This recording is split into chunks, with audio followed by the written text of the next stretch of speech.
حضرت عباس رضی اللہ تعالیٰ عنہ نبی کے سگے چچا اور عمر میں بھی زیادہ. عرب میں چچا کو باپ جیسا ہی سمجھا جاتا تھا, بڑا احترام تھا. ایمان لا رہے ہیں کس پر؟ اپنے بھتیجے پر. اگر حسد کا شکار ہو جاتے تو ایمان کی توفیق نہ ملتی. اور کیسا احترام شروع کر دیا. حضرت عباس سے کسی نے پوچھا انت اکبر من محمد, کہ آپ بڑے ہیں محمد صلی اللہ علیہ وسلم سے, ام ہوا اکبر من کا, یا محمد آپ سے بڑے ہیں. تو جواب تو یہ تھا کہ میں بڑا ہوں. مقصد پوچھنے والے کا یہ تھا کہ عمر میں بھئی میں بڑا ہوں, لیکن یہ جواب نہیں دیا. فرمایا ہوا اکبر منی وانا اسن منہ, بڑے تو وہی ہیں, عمر میری زیادہ ہے. کہنے لگے بڑے تو کون ہیں, بھتیجا ہی بڑا ہے مجھ سے, عمر میری. حالانکہ پوچھنے والے کا مقصد یہی تھا کہ بڑے سے مراد یعنی عمر میں کون بڑا ہے, لیکن انہوں نے کہا میں یہ کیوں کہوں کہ میں بڑا ہوں. یہ بے ادبی بھی نبی صلی اللہ علیہ وسلم کی برداشت بولو بھائی نہیں. جہاں نبی کی سیرت کا معاملہ آتا ہے توہین کا, ایک بات کان کھول کے سن لو. دیکھو علماء کی ذمہ داری ہے کہ قوم کو اعتدال کی راہ پہ لائیں. آپ صلی اللہ علیہ وسلم کی تعظیم ہمارے ایمان کا حصہ ہے, آپ صلی اللہ علیہ وسلم سے محبت ہمارے ایمان کا حصہ ہے. اس میں تو کوئی دو رائے نہیں ہو سکتی کہ کوئی ادنا سی توہین بھی ہم برداشت نہیں کرتے. لیکن سبقت لسانی زبان کی خطاؤں کو, اور ایک انسان کی کوئی اردو صاف نہیں ہے اس بیچارے کے, ہمیں پتہ ہے کہ وہ نبی سے محبت کرنے والا ہے, اس کی زبان سے کبھی ایسا لفظ نکل جائے جو اس کے حقیقی معنی مراد نہ ہو, اس پہ فوراً توہین رسالت کے فتوے. اب اتنا حساس معاملہ بنا دیا ہے بعض جذباتی لوگوں نے اس مسئلے کو کہ کوئی ٹی وی میں بیٹھ کے بیان دے رہا ہے, بیچارے سے کوئی تھوڑا سا لفظ ایسا نکل گیا. تو اردو ہر ایک کی ایسی نہیں ہے آج کل, نہ ہر آدمی کو کلام پر قدرت ہے, اور بعض دفعہ قدرت ہونے کے باوجود انسان کی زبان لڑکھڑا جاتی ہے, فوراً توپوں کا رخ اس کی طرف. ابھی کل میں ایک پروگرام, وہ مجھے کسی نے بتایا کہ وہ لائیو شو میں ایک دم وہ ڈاکٹر عامر لیاقت صاحب جذباتی ہو کے چلے گئے. ٹھیک ہے وہ ان کا اپنا مسئلہ ہے, مجھے کسی کی ذات یا شخصیت سے وہ نہیں, لیکن جو ایک وہ پھر میں نے بھی دیکھا جب وہ خبریں پھیلتی ہے تو ہم نے بھی یوٹیوب پہ دیکھا, وہ جو اتنا سینسیٹیو بنا لیا اس مسئلے کو. حالانکہ میں سمجھتا ہوں کہ وہاں جتنے لوگ بیٹھے ہیں سننے والے بھی, اور جن پر بھی تہمتیں لگائی جا رہی ہیں, ان میں کوئی بھی نبی صلی اللہ علیہ وسلم کا گستاخ نہیں ہے, سب عاشق ہیں. صرف زبان کی غلطیوں کو, تھوڑا سا تعبیر کی غلطیوں کو ایسا پکڑا جا رہا ہے اور اسے توہین رسالت کا مسئلہ بنا کر امت میں تفرقہ اور جذباتیت کو پھیلایا جا رہا ہے. اس سے غیر مسلم ہنسے گا, بولے گا یہ ایسی ایسی. ڈاکٹر ذاکر نائک بیچارے کے پیچھے پڑ گئے ہاتھ دھو کے. ڈاکٹر ذاکر نائک نے شاید کہیں بیان میں کہیں مردہ کا لفظ نبی کے لیے استعمال کر لیا, جو کہ نامناسب لفظ ہے, بالکل جائز نہیں ہے. اب وہ ایک اہل حدیث عالم صفائی بیان کر رہے ہیں کہ بھائی وہ اس کو اردو اتنی اچھی نہیں ہے اس کی. ہمیں پتا ہے ڈاکٹر ذاکر نائک نبی صلی اللہ علیہ وسلم کے گستاخ نہیں ہے. اگر نبی سے نفرت کرتے تو اسلام کی اتنی تبلیغ کیوں کر رہے ہوتے وہ بیچاروں کو اردو صحیح, میں بھی ان سے ملا ہوں نا, اردو میں تھوڑی کمزوری ہے ان کے. وہ بمبئی والی اردو نا, وہ ابھی وہ بمبئی کے لوگ جیسے اردو بولتے ہیں نا, بولے تو اس طرح ٹائپ کیا وہ بولتے ہیں نا بمبئی والے. چھوڑو بھی کیسے بولتے ہیں, ابھی یہ مسئلہ چل رہا ہے. تو وہ نہیں, ان کی زندگی انگریزی بولتے ہوئے گزری ہے. تو ایک لفظ ان کی زبان سے ایسا نکل گیا, اب پوری دنیا نے توپوں کا رخ معاف کرنے کے لیے تیار نہیں. اتنا زیادہ جذباتی ہونے کی یہ نبی صلی اللہ علیہ وسلم کی تعلیمات نہیں ہے, بلکہ حدیث میں ہمیں ملتا ہے کہ ایسی غلطیاں ہوئی ہیں صحابہ سے بھی اور ان کو معاف کیا گیا ہے, کیونکہ ان کی نیت توہین کی نہیں تھی. دیکھو نبی سے بڑی توہین تو اللہ کی توہین ہے نا. کوئی اللہ کی توہین کرتا ہے, یہ کتنی بڑی توہین ہے.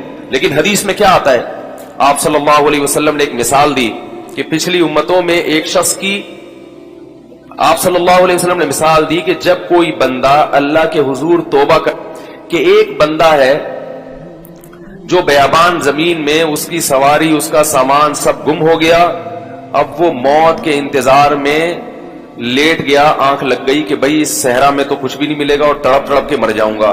آنکھ کھلتی ہے تو اس کے فوراً سواری اس کے سامنے، پانی، سب کچھ. خوشی سے وہ اتنا خوش ہوتا ہے، کہتے ہیں اللہم انت عبدی وانا ربک، اے اللہ تو میرا بندہ اور میں تیرا رب. خوشی بہت زیادہ ہے. بولنا یہ چاہ رہا تھا کہ میں تیرا بندہ تو میرا رب، نکلا کیا اس کے منہ سے؟ شکر ہے اس وقت ویڈیو کیمرے ایجاد نہیں ہوئے تھے اور یوٹیوب، ورنہ اس کی ویڈیو بنا کے لوگ ڈال دیتے اور اس پہ کفر کے فتوے کہ اس نے اللہ کی توہین کی. بھائی انسان ہے یار، کتنا بڑا بظاہر کفر ہے یہ. اللہ کو اپنا بندہ کہہ دینا، اس سے بڑا کوئی جرم دنیا میں ہو سکتا ہے؟ لیکن ہمیں پتا ہے کہ اس کی نیت یہ نہیں تھی. انسان ہے، کبھی کچھ کہنا چاہتا ہے، نکلتا کچھ منہ سے. یہ تو آپ دن رات ہم دیکھتے ہیں. بعض دفعہ بولتا کچھ ہے، سنائی کچھ دیتا ہے.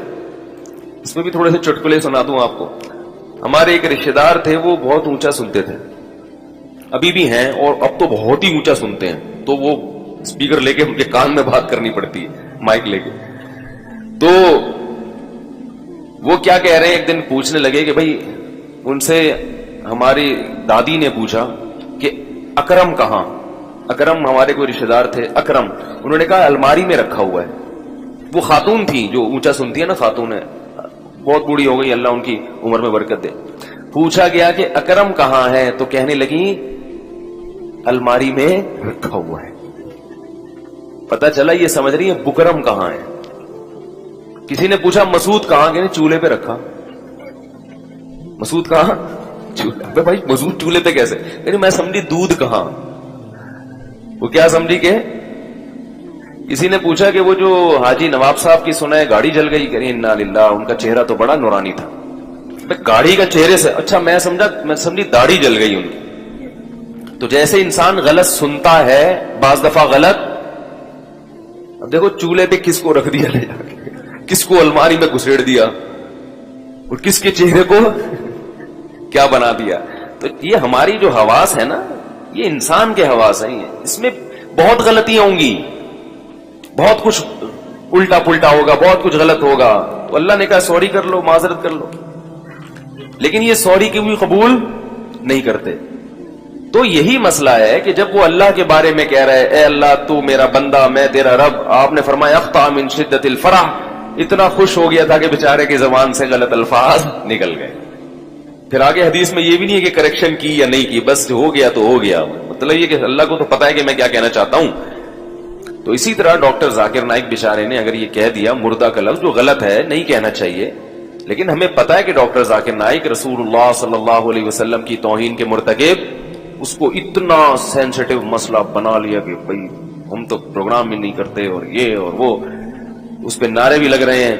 تو یہ مسئلہ ٹھیک ہے، ہم نہیں کہتے کہ ممکن ہے آپ نے عشق رسول میں ہی یہ کیا ہو، کسی کی نیتوں پہ ہم شبہ نہیں کرتے، مگر بہرحال یہ علمی لحاظ سے اور سنجیدہ لوگوں سے اگر آپ رائے لیں گے تو کوئی بھی اس طرز عمل کو پسند نہیں کرے گا. اور میں اس پہ بات اس لیے کر رہا ہوں کہ یہ ہماری قوم کا ایک مزاج ہے، یہ صرف ایک پروگرام کی بات نہیں ہے. یہ ہماری قوم میں ایسی چیزیں، جنید جمشید کا حشر نشر کر دیا تھا پہلے، وہ بیچارے سے ایک ویڈیو، اور اس میں کوئی گستاخی بھی نہیں تھی. اچھا بہت سی چیزیں تو گستاخی ہوتی بھی نہیں ہے، پھر بھی ان کو پکڑ کے بیٹھ جاتے. اب اگر کوئی نبی صلی اللہ علیہ وسلم کے بارے میں یہ کہہ دے کہ آپ پر موت واقع ہوئی ہے، تو یہ گستاخی نہیں ہے، یہ تو ایک حقیقت ہے. انکا ہو، موت واقع ہونے والی، وانہم میتون، قرآن کہہ رہا ہے.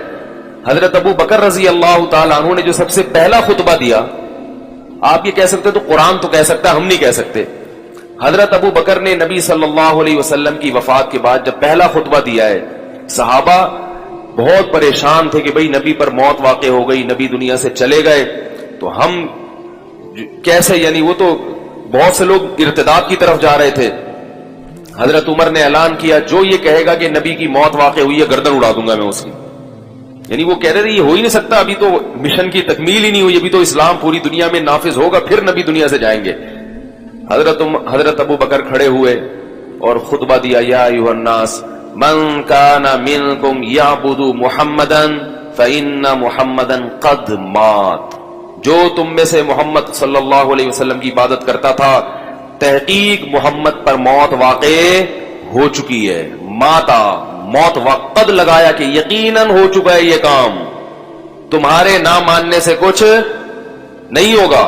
اور من کان منکم یعبد اللہ فانہ حی لا یموت, جو تم میں اللہ کی عبادت کرتا ہے تو وہ زندہ ہے اور اس پر کبھی موت واقع نہیں ہوگی. کیا مطلب؟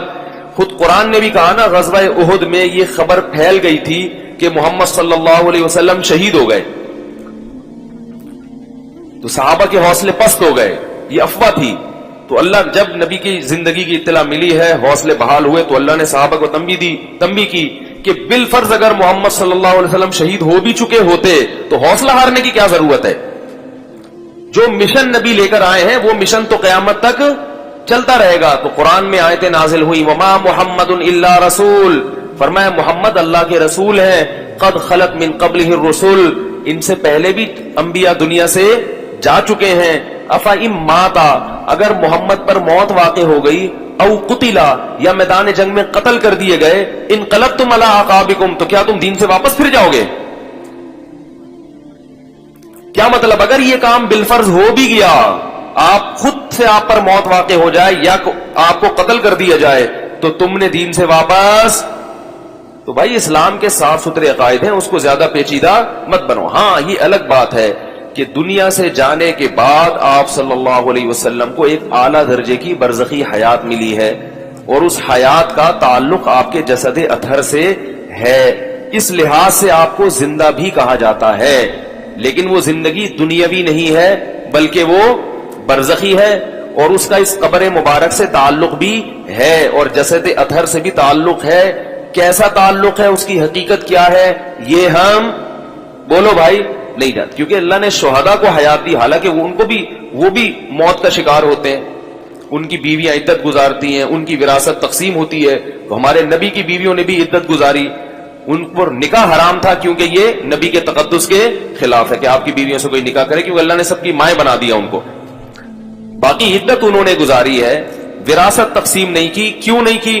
اس لیے کہ نبی نے فرمایا ہم پیغمبروں کی وراثت تقسیم نہیں ہوتی. یہ نہیں فرمایا کہ ہم تو کہ مرتے ہی نہیں ہیں تو لہذا ہماری وراثت کا مسئلہ ہی نہیں ہے, نہ. فرمایا نحن معاشر الانبیاء, ہم جو پیغمبروں کی جماعت ہے نا, یہ وراثت تقسیم نہیں کرتے. اس کی وجہ کیا ہے کہ بھئی پیغمبر صرف علم کی وراثت ہے پیغمبروں کی, تاکہ ان کے مال پہ لوگوں کی نظر نہ ہو.